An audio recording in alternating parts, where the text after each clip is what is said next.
Hi, this is Pastor Jay Cook Joe, and welcome back to the orientation video for our Willow Group leaders. And today we are in chapter 4, How to Lead Your Group. And specifically today we'll be talking about the gathering itself, what will happen during your Willow Group gatherings. Your Willow Group gatherings will have two primary goals. The first is spiritual accountability, and the second is the shared mission of our church. As you begin to gather with your group, you will have to remind your group of those expectations and often remind them as necessary. We will get into the details of that a little bit later. But before we continue, I also want to mention that as you gather with your group, you will want to sort of remind them of three very important things to keep in mind as you gather and share life as a Willow Group. One is, again, that this is a covenant of accountability, that you are all entering into this relationship where you will keep one another accountable in your spiritual growth and the life of the church. And the second part is that you will keep confidentiality through everything that is discussed and shared in your Willow Groups, because this is an important part of your experience. If you're not able to share profound things and details of your personal life so that people can be in prayer with you and people can journey with you through the struggles that you are facing, then it would be very difficult to establish lasting and profound relationships. So in order to facilitate that, you will need to emphasize this aspect of confidentiality in your group experience. And the other one is to practice grace, love, and patience with one another. The transformation that we want to see through our Willow Group experience is not going to be a day and night sort of change. It's not going to happen immediately. We will be on a journey together, and sometimes it will take time to get there. So you will need to remind each other to deal with each other in patience, love, and grace through this journey. Now, as we get into the actual gathering, there are three very important components. You want to sort of prepare those three parts as a group leader. And the first one is going to be your setup. Before you gather for your Willow Group gathering, think about the atmosphere. Because atmosphere is often the last detail in our preparation, but for those coming to the gathering, will likely be the first thing they notice. It does not mean that you should obsess about setting the right atmosphere. It simply means that you should not neglect this aspect of your preparation for your upcoming Willow Group gathering. The purpose of setting an intentional atmosphere is to provide a distraction-free environment for your group. That doesn't mean that you need to necessarily eliminate all usual suspects on distractions. If your group is under the understanding that those are part of the natural environment in your house environment or wherever you're gathering, then that will work as well. But it's important to be intentional about setting up the atmosphere to facilitate a good group experience for your Willow Group. Failing to create the right atmosphere will often create a mental deficit that has the potential to derail your meeting. And opposite to that, focusing on minor details that are often overlooked can be very effective in providing a distraction-free environment for your Willow Group. And in that sense, details do matter. Just sort of the first impression that people get when you come to your home does make an impression. And things like temperature, lighting, even a nice scent of coffee brewing or a cookie baking can make a big difference, even though they are small details. Now, also, that doesn't mean that you need to spend hours cleaning every week before your group comes. I really would not want to put that kind of burden on you. But whatever you can do to create a very inviting environment for people to feel comfortable in, an environment where they feel like they can be themselves and not be distracted by other things that are happening is going to be very key. And that's really going to help them have a great group discussion and experience. And also, you need to remember to put yourself in other people's shoes always and ask these questions. What would it take for me to feel comfortable, completely comfortable in someone else's home. And whatever you can do to facilitate that is going to go a long way in opening up hearts and allowing people to really engage with the group experience that you're trying to create. Also, as you think about setting up and preparations that you do before the gathering, don't underestimate the effectiveness of icebreakers. I think we all recognize the value of and effectiveness of icebreakers, and because it makes us more willing to open up and share, which is not only important for having engaging discussions but for developing a profound relationship with your group over the course of time. And as you think about doing and preparing some icebreakers, have some fun with it. You can start with questions like, what's the strangest food that you've ever had? What's your favorite band of all times, favorite book or movie?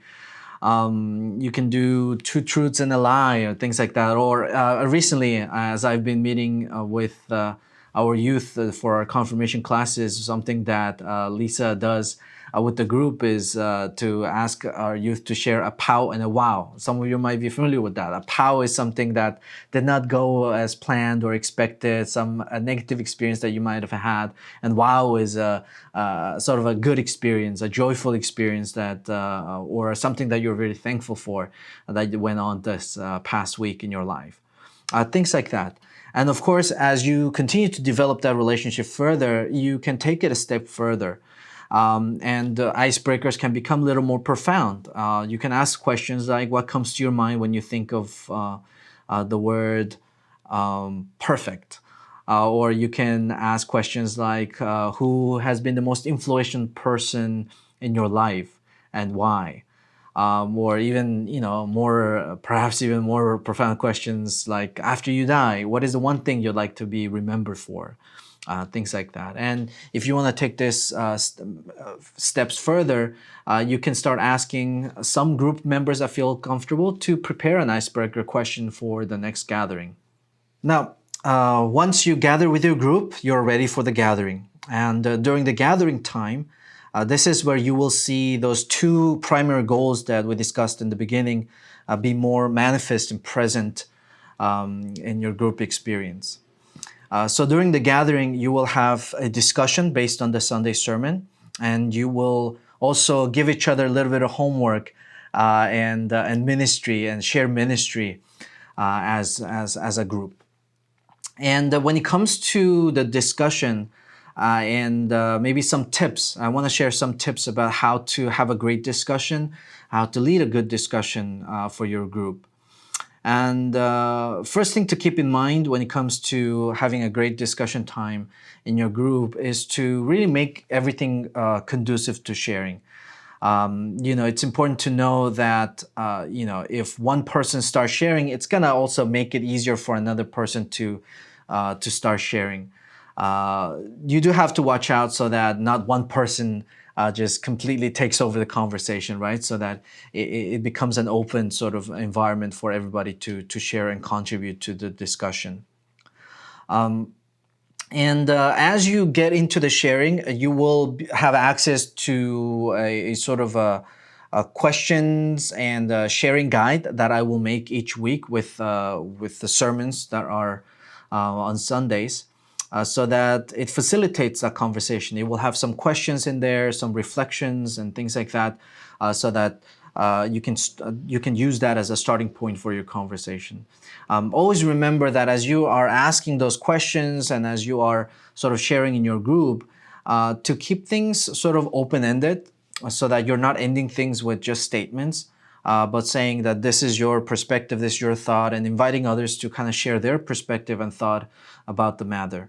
And if you see somebody who is maybe having a hard time sort of engaging with the topic and going a little deeper, as you get them to say 1 or 2 things, very,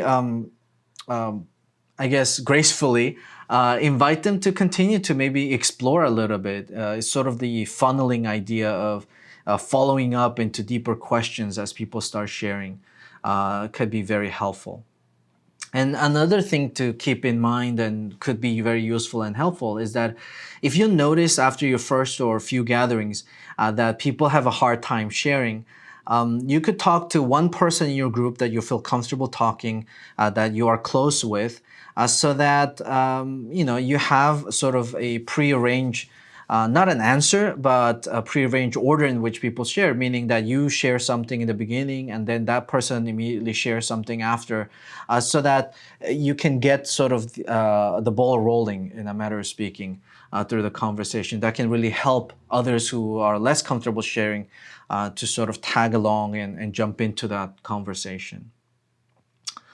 As you share, do keep in mind some important things. One is that you should always try to keep things brief, not to just overextend on your sharing. Keep things edifying, because we really want to make sure that everything that we are sharing is building up our faith and is building up someone's faith as well. It's beneficial for us. And also to keep things on topic. Means to keep it biblical and centered around the message that was shared on Sunday. Those things are gonna be useful in really keeping us on track for a good discussion time with our group. And after everybody's had a chance to share, and of course you don't need to force anybody to share if they don't feel comfortable, but hopefully as you do this, it'll be a conducive experience for everyone to share. After that, you can close the time with a prayer. The second portion of your gathering itself is going to be sort of engaging everybody in the mission of the church. And you can do this by asking a few simple questions. And the first one that you should be asking is, who's not here? As we shared in previous chapters, the ideal numbers that we are looking for is 6 to 8 people, sort of. And we are also looking to make sure that a 60% of the group is going to be active ideally, and then we have a percentage of the group but that may not be active. So we start by asking this: who's not here today? It might be because they're not regular attendees of your group, or it may be that week there was something happening and they could not be there. But whatever the case, you ask who's not here and how can we reach out to them to just kind of say hello and send a word of blessing or word of encouragement and let them know we're praying for them, and make sure that they remember that they are part of the group and the group is thinking of them. So who is not here? And of course, the next thing that you want to do is to ask, who do we want to be in our group? And this is going to be an important element of your growth, the growth of your group as well. Because this is a little bit different than the first question, is asking not only who's not here, but who we would like to see in our group in the future. Those could be irregular attendees, but of course it could also be people that you're praying for in your surroundings, people that you are trying to reach with the gospel, that you are trying to share Christ and the life of the church with them and invite them to this community.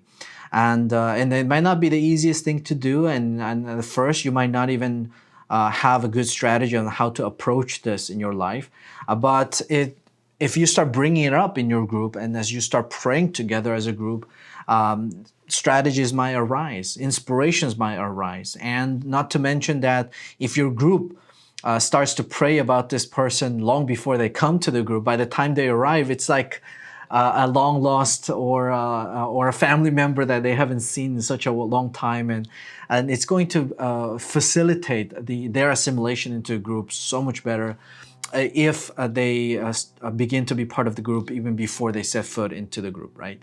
So ask this, right? Who we would like to see in the group in the future. And as you share those things, start sharing your prayers. Start sharing, okay, so what are we praying for today? What are the prayer topics that we'd like to bring up? You can write them down so that you can remind people of that afterwards. And as people share, it could be about personal things that are happening. It could be about people that they're praying for. It could be about those they would like to see in this group. And have a prayer time with your group in that moment. At a later time, I will do a separate manual on sort of leading prayer times and prayer groups. But for now, I will hope that you can have a decent time of just having a prayer time with your group there. And as if, to take this a little bit further, and to keep it fresh as you continue to gather, during that prayer time, you can have the prayer and say, okay, let's have some prayer partnerships through the week, and you can assign 2 people to be in prayer partnership so that they can be in further conversation through text, email, or phone calls, so they can share a little more details of what's going on. So that it is understood that throughout the week until the next group gathering, those 2 people will be praying constantly for each other and for what's going on in them. So you can kind of mix it up and change it up a little bit by forming those prayer partnerships. To sort of to keep it fresh, keep fresh the prayer time. And lastly, you will want to share what's going on in church. And what's going on in church is going to be about reminding everybody of the announcements that were shared, of what's going on when it comes to the service that our church is doing, the mission that we are engaged in. And of course, if it's just about reminding people of the announcements, then we really don't need to do it, right? Because we do it during our church service, and we do it through our newsletter. But this is more about talking with your group and saying, well, how can we help? How can we participate as a group? How can we serve together and engage in this as a Willow group? Can we also think about a parallel project that can go along with this? Because, you know, it might not be something that the group is able to engage just as it is, but the group might be able to come up with a different idea on how to engage with that. So whatever is going on in church, think about doing as a group, as a Willow group. A very simple example is that in the future, ushering and being greeters at church could be done not by individual signups of people that can do this, but Willow groups, different Willow groups can just sign up at different weeks and say, this week our Willow group will usher and greet people on Sunday. And that could be a fun thing to do, and also a very meaningful thing to do for your Willow group.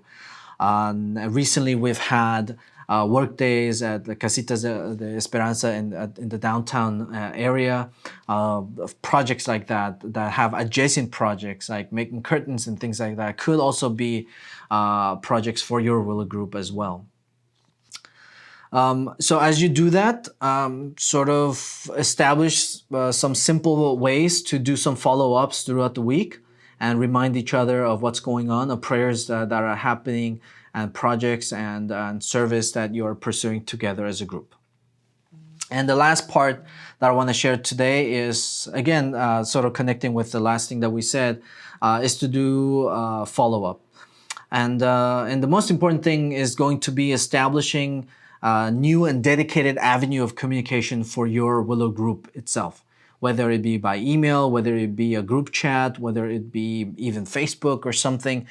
You need to have a dedicated avenue of communication, because communication is such an important aspect of the follow-up and follow-through and the life outside of the gathering that happens with your Willow group.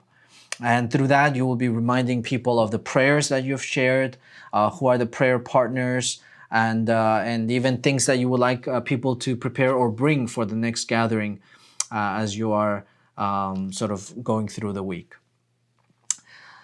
So today we're gonna end it here, and again, at the end of our orientation video, we have one more orientation video, and along with the launch of the last orientation video, I will be releasing a PDF file of our Willow Group Leader Manual with all the content that we've shared, so that you can have it in a file in a written form, just as a reference, so you can use as needed. I also know that a lot of these topics deserve some further exploration and some deeper learning as well as for us as a whole church. And those I will definitely tackle in the future as we get started with Willow Groups. We will continue to have those. So for today, this is it. And if you have any comments, questions, don't forget to leave them in the comment section.